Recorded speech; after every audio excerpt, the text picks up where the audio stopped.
The times समाचार, भारत की आवाज।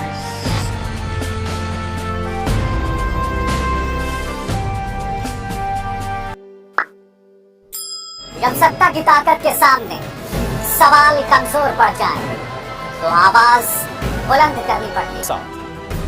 बोल के लब आजाद है तेरे,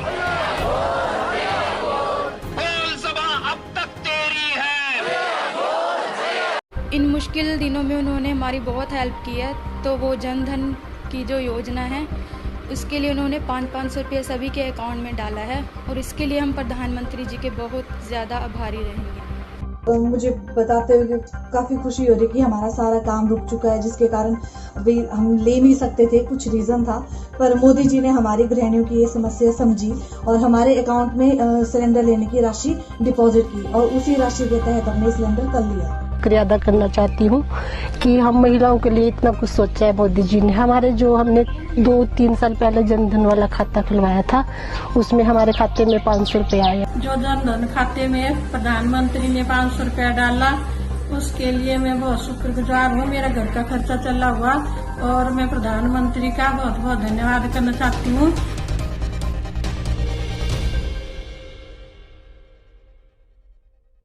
नमस्कार, द वायर में आपका स्वागत है। मैं हूं आरफा खानम शेरवानी। अभी आपने ये कुछ लोगों की ये बयान सुने जिसमें वो कह रहे हैं कि प्रधानमंत्री जी आपका बहुत बहुत शुक्रिया, हमें 500 रुपये मिल गए हैं। ये दूरदर्शन के जरिए इन लोगों के बयानात जारी किए जा रहे हैं।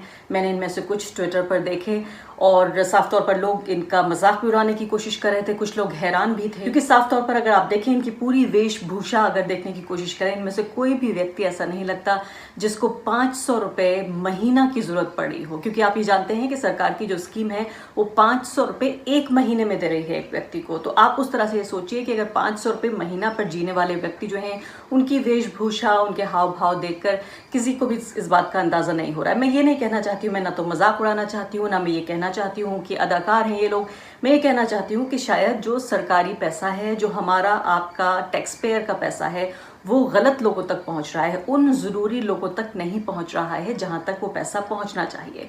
क्योंकि ये तो आपने दूरदर्शन के देखे हैं बयानात। अभी इससे पहले ही 2 दिन पहले मैं श्रीनिवासन जैन की रिपोर्ट देख रही थी जो कि वो बुलंदशहर से फाइल कर रहे थे, एनडीटीवी के श्रीनिवासन जैन, जिसमें बिल्कुल बेहद जो ज़रूरतमंद औरतें थीं वो वहाँ पर घंटों लाइन लगाए हुए खड़ी हुई थीं। उनमें से एक औरत जिसको 1 हफ्ते पहले पैसे मिले थे वो फिर वापस आ गई थी 1 हफ्ते बाद फिर से पैसे लेने के लिए। वो मासूम औरत ये नहीं जानती थी कि शायद ये स्कीम हर हफ्ते की नहीं है। वो इस उम्मीद के साथ बिना समझे हुए, ज्यादा पढ़ी लिखी नहीं दिख रही थी और इसीलिए शायद वो दोबारा वापस आ गई। काफी एक तरह से देखा जाए दिल टूटने वाली वो घटना थी। लेकिन इससे अंदाजा होता है कि 500 रुपये लोगों के लिए कितने मायने रखते हैं। उनमें से काफी लोगों ने ये कहा कि 500 रुपये हमारे लिए काफी नहीं है, हमारे परिवार बड़े हैं, लेकिन फिर भी कुछ तो सहारा उनको हो रहा है। तो इन लोगों को देखकर आपको ये अंदाजा बिल्कुल हो रहा होगा कि कम से कम इन लोगों को 500 रुपये की जरूरत नहीं है। और इसी महत्वपूर्ण बात को उठाने की कोशिश की है राहुल गांधी ने, कांग्रेस पार्टी के पूर्व अध्यक्ष, कांग्रेस पार्टी के नेता, जिन्होंने ये कहा है कि सही पैसा जो है सरकारी वो सही लोगों तक नहीं पहुंच रहा है। इसके अलावा भी उन्होंने कई महत्वपूर्ण बातें कही हैं। और कोरोना के बाद की दुनिया में अब जैसे पूरी दुनिया बदल रही है, मैं यहाँ वर्क फ्रॉम होम करके घर से आपके सामने ये रिकॉर्ड करके भेज रही हूँ ये कार्यक्रम, उसी तरह से राहुल गांधी ने भी वर्चुअल प्रेस कॉन्फ्रेंस की। उन्होंने जूम के जरिए, जूम जो एक ऐप है उसके जरिए उन्होंने संवाददाताओं को संबोधित किया, उनके सवाल लिए और सबसे बड़ी बात कि उनका शुक्रिया करने का भी दिल चाहता है कि कम से कम कोई तो ऐसा है, अगर सत्ता पक्ष में ऐसे लोग नहीं हैं, प्रधानमंत्री कभी सवाल नहीं लेते पत्रकारों के, तो कम से कम अभी तक बचे हुए हैं विपक्ष के नेता जो पत्रकारों के सवालों को अभी भी ले रहे हैं, उनके जवाब देने की वो कोशिश कर रहे हैं। तो मैं सिलसिलेवार तरीके से आपको ये बताऊंगी कि राहुल गांधी ने किस तरह के जो सलाह मशवरा सजेशंस जो हैं वो दिए हैं सरकार को, इसके क्या मायने हैं। क्योंकि याद रखिए कि चाहे कितनी भी बड़ी विपदा हो, कितनी भी बड़ी आपदा हो, सवाल पूछे जाने जरूरी हैं, चाहे वो पत्रकारों के जरिए हों, चाहे वो सामाजिक कार्यकर्ताओं के जरिए हों, चाहे वो विपक्ष के जरिए हों। और इसीलिए जो लोग ये कहते हैं कि सवाल मत पूछिए, राष्ट्रीय एकता का वक्त है, मैं उसे कहना चाहती हूँ कि वो बहुत ही खाए पिए अघाए मिडिल क्लास के वो लोग हैं जिनके पास सब कुछ है। उनमें से ज्यादातर के पास तनख्वाहें पहुंच रही हैं। अभी तक स्थिति फिर भी बेहतर बनी हुई है। उनके घर में लाइट आ रही है, बिजली आ रही है, उनके घर में पानी आ रहा है, उनके घर में 2, 3, 4, 6 महीने का राशन भी मौजूद है। और इसीलिए शायद वो ये कह रहे हैं कि सवाल मत पूछिए। लेकिन हम सवाल पूछेंगे उन लोगों के लिए जिनके पास आज के खाने के बाद कल के खाने का भी इंतजाम नहीं है। तो मैं अब आपको अगले कुछ मिनटों में बताऊंगी कि राहुल गांधी ने किस तरह से सजेशंस दिए हैं सरकार को और इसके क्या मायने हैं। कोविड के खिलाफ जो लड़ाई हो वो टॉप डाउन ना हो, वो बॉटम अप हो, और प्राइम मिनिस्टर जो स्टेट्स के चीफ मिनिस्टर्स हैं, जो डिस्ट्रिक्ट्स हैं, उनको एम्पावर करें। ऐसे लेवल पे पहुंच गए कि ये अब इमरजेंसी सिचुएशन हो गई है। तो मुझे ये कहना कि भाई ये नहीं किया, वो नहीं किया, वो मैं नहीं करना चाहता हूं। जो किया किया, जो नहीं किया नहीं किया। अब आगे देखते हैं और मिलकर हिंदुस्तान यूनाइट होके इस चीज से लड़े, और इससे देश को भी फायदा होगा। तो जो कुछ महत्वपूर्ण बातें उन्होंने कही हैं उसमें यह है कि टेस्टिंग पर ध्यान देने की उन्होंने बात कही है। गरीबों की बात करने के अलावा टेस्टिंग, उन्होंने कहा है कि जो लॉकडाउन है वो किसी भी चीज का इलाज नहीं है, वो एक तरह से एक पॉज है कि आप एक तरह से थोड़ी देर के लिए डिले कर देते हैं, आगे बढ़ा देते हैं आप जो वायरस है उसके फैलाव को, लेकिन वायरस को आप रोकते नहीं हैं क्योंकि लोगों का आपस में मिलना जुलना नहीं हो रहा है, इसलिए वायरस नहीं फैल रहा है। लेकिन जब लॉकडाउन हटेगा, लोग आपस में मिलेंगे, तो जाहिर तौर पर जो संक्रमण है वो एक व्यक्ति से दूसरे व्यक्ति, दूसरे से चौथे, और फिर फैलते फैलते सैकड़ों हजारों लोगों तक पहुंच जाएगा। तो इसीलिए उन्होंने ये बहुत महत्वपूर्ण बात है, वायर के जरिए भी, बाकी भी तमाम लोग जो उसको समझते हैं इस विषय को, वो ये लगातार कहते रहे हैं कि पूरे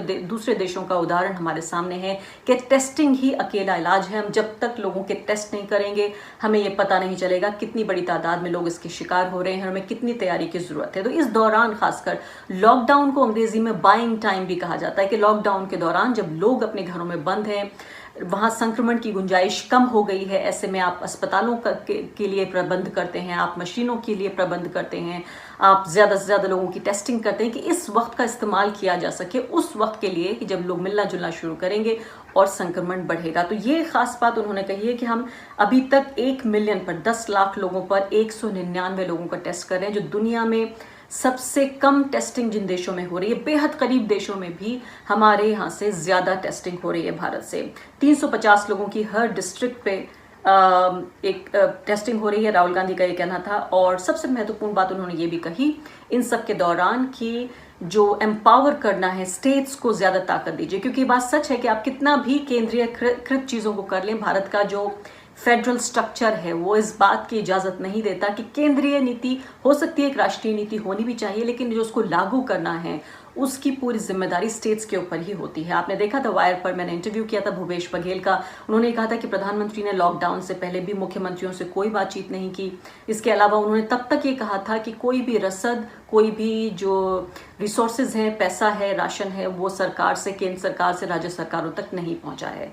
उन्होंने ये भी कहा कि मजदूरों की जो इतनी बड़ी समस्या ये खड़ी हुई पूरे देश में, जो अभी भी बनी हुई है लगातार, वो समस्या सुलझी नहीं है, वो कम हो सकती थी, टाली जा सकती थी अगर स्टेट से बातचीत होती। तो इसी की तरफ इंगित कर रहे थे, इशारा कर रहे थे राहुल गांधी भी कि ये बहुत जरूरी है। एक उन्होंने बात कही है, हालांकि मैं उम्मीद ये करती कि विपक्ष के नेता के तौर पर वो सिर्फ ट्वीट्स के जरिए नहीं, बल्कि उन्होंने संसद में जब आखिरी दिनों तक भी, फरवरी के आखिरी दिनों तक भी जब संसद चल रही थी, तो क्यों उन्होंने आखिर एक सांसद के तौर पर ये मुद्दा उन्होंने संसद में क्यों नहीं उठाया। सिर्फ एक ट्वीट को बार बार ये बताना कि एक ट्वीट करके उन्होंने अपनी जिम्मेदारी खत्म कर दी है, क्योंकि तभी वो हाल ही में इटली से लौटे थे और उन्होंने कहा था कि इस पर ध्यान देने की जरूरत है, भारत की सरकार जो है वो लापरवाही कर रही है। लेकिन क्या एक जो सबसे बड़ी विपक्षी पार्टी है, चाहे कितनी भी कम उसकी सीटें आई हों, अभी भी कांग्रेस पार्टी बड़ी विपक्षी पार्टी है, सबसे बड़ी विपक्षी पार्टी है, क्या उसका काम ट्वीट करके खत्म हो जाता है? और अभी भी लॉकडाउन के इतने समय के गुजर जाने के बाद अब उनको ये ख्याल आया है कि उनको ये प्रेस कॉन्फ्रेंस करनी चाहिए।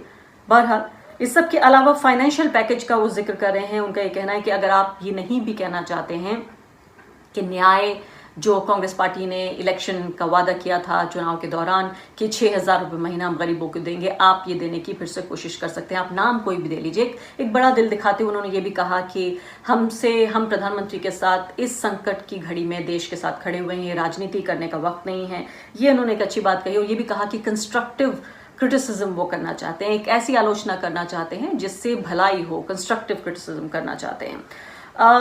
इसके अलावा जो खास बातें रही जो मैं आपको बता रही थी कि जो लोकतंत्र पर असर का खासकर जिक्र हो रहा था, एक पत्रकार ने पूछा उनसे और मैं उम्मीद कर रही थी कि शायद वो उसका बेहतर जवाब देते कि क्या लोकतंत्र पर असर पड़ेगा लॉकडाउन से जो तमाम दुनिया में इस तरह की बातें हो रही हैं कि जो लोगों के अधिकार हैं उन्हें कुचला जाने की कोशिश हो सकती है, लॉकडाउन के बहाने से प्रेस पर एक तरह से प्रहार हो सकता है, मीडिया कर्मियों पर। हमने देखा है भारत में सामाजिक कार्यकर्ता, मीडिया कर्मी, उनके ऊपर लॉकडाउन का बहाना बनाकर सरकार कहीं ना कहीं उन पर हमला करने की कोशिश कर रही है। मैं उम्मीद ये कर रही थी कि शायद इस प्रेस कॉन्फ्रेंस में वो इस बात को उठाते कि किस तरह से वायर के ऊपर FIR दर्ज हुई है। इसके अलावा आनंद तलतुमटे जो हैं उनके ऊपर जो भीमराव अंबेडकर जी के परिवार से आते हैं उनको गिरफ्तार करके जेल भेज दिया गया है। इस तरह की जो घटनाएं हो रही हैं सरकार लॉकडाउन के दौरान कर रही है, उस पर वो कुछ रोशनी डालते, कोई बात करते, लेकिन उन्होंने इस मुद्दे को नहीं उठाया। इसमें डिक्लेरेशन ऑफ विक्ट्री नहीं करनी है क्योंकि ये लंबी लड़ाई है। इसमें सबको मिलकर एक साथ लड़ना है। मैं नरेंद्र मोदी जी से बहुत चीजों में डिसएग्री करता हूं, मगर आज लड़ने का टाइम नहीं है। आज देश के साथ देश को एक करके वायरस से लड़ने का टाइम है। किसी को डरने की जरूरत नहीं है, क्योंकि अगर हमने एक साथ ये काम कर दिया तो हिंदुस्तान दूसरी जगह पहुंच जाएगा, बहुत पॉजिटिव रिजल्ट आएगा, बहुत फायदा मिलेगा। ये एक प्रकार से हमारे देश के लिए टेस्ट है और हमें इस टेस्ट को एम्ब्रेस करना चाहिए। डरने की कोई जरूरत नहीं है। ये इसको बहुत आसानी से हिंदुस्तान हरा देगा अगर हिंदुस्तान एक साथ खड़ा होगा। अगर हिंदुस्तान बढ़ जाएगा, अगर एक दूसरे से हम लड़ना शुरू कर देंगे, हार जाएंगे। फाइनेंशियल पैकेज का जिक्र करते हुए उन्होंने कहा कि इसको बॉटम अप होना चाहिए, इस स्ट्रेटजी को, पूरी रणनीति को टॉप डाउन नहीं होना चाहिए, यानी कि नीचे से आपको देखना चाहिए कि सबसे जो गरीब व्यक्ति है, जो हमारी अर्थव्यवस्था है उसके निचले स्तर पर जो रहता है, उस व्यक्ति के हिसाब से आप सोचें, ना कि जो ऊपर रहते हैं, यानी कि जो अमीर लोग हैं, जिनके पास ज्यादा रिसोर्सेज हैं, उनके हिसाब से आप ना सोचें। और जो राशन की जो तादाद है, जो लोगों को सरकार ने वादा किया कि 3 महीने तक उनको 5 किलो अनाज और 1 किलो दाल दिया जाएगा, उसको बढ़ाने की बात की उन्होंने। और ये भी कहा कि उसमें चीनी को भी उसमें शामिल किया जाए। ये एक अच्छी पहल है, एक अच्छा मशवरा है। उम्मीद करते हैं कि सरकार इस बात को मानेगी और चाहे वो उसको नाम दे न्याय का या ना दे, लेकिन ये एक अच्छी स्कीम है। राहुल गांधी ने इस बात का जिक्र किया है कि इसको जरूरी है कि सरकार इसको नजर में लाए और इस पर काम करने की कोशिश करे। तो साफ तौर पर ये बहुत अहम बात है कि ऐसे वक्त में, जैसे मैंने कहा कि संकट की इस घड़ी में जब लोगों का संकट खत्म नहीं हुआ है, ऐसे हजारों लाखों लोग हैं, हमने लगातार हम देख रहे हैं अलग अलग टीवी चैनल्स पर, इसके अलावा वेबसाइट्स पर की खबरें आ रही हैं कि कुछ लोग, एक व्यक्ति कूड़े में से खाना बीन के खाने की कोशिश कर रहा है। हमने देखा दिल्ली में, देश की राजधानी में, यमुना के किनारे कितनी बड़ी तादाद में लोग वहां पर उसी तरीके से पड़े हुए थे और खबरें छपी। उसके बाद से सरकार ने उस पर कदम भी उठाया, दिल्ली सरकार ने। तो ये कहे जाने की जरूरत है कि ऐसे वक्त में भी लगातार चौकसी रखने की, चौकन्ना रहने की जरूरत है सामाजिक कार्यकर्ताओं को, सिविल सोसाइटी को, पत्रकारों को और विपक्ष को भी। और उम्मीद हम ये करते हैं कि सिर्फ राहुल गांधी नहीं बल्कि अब दूसरे जो विपक्षी नेता हैं वो भी प्रेस कॉन्फ्रेंसेस संबोधित करेंगे, चाहे इसी वर्चुअल तरीके से ही क्यों ना करें, और सरकार को जवाबदेह ठहराने का काम वो करते रहेंगे। द वायर के और वीडियोस देखने के लिए सब्सक्राइब करें और बेल आइकन पर क्लिक करें।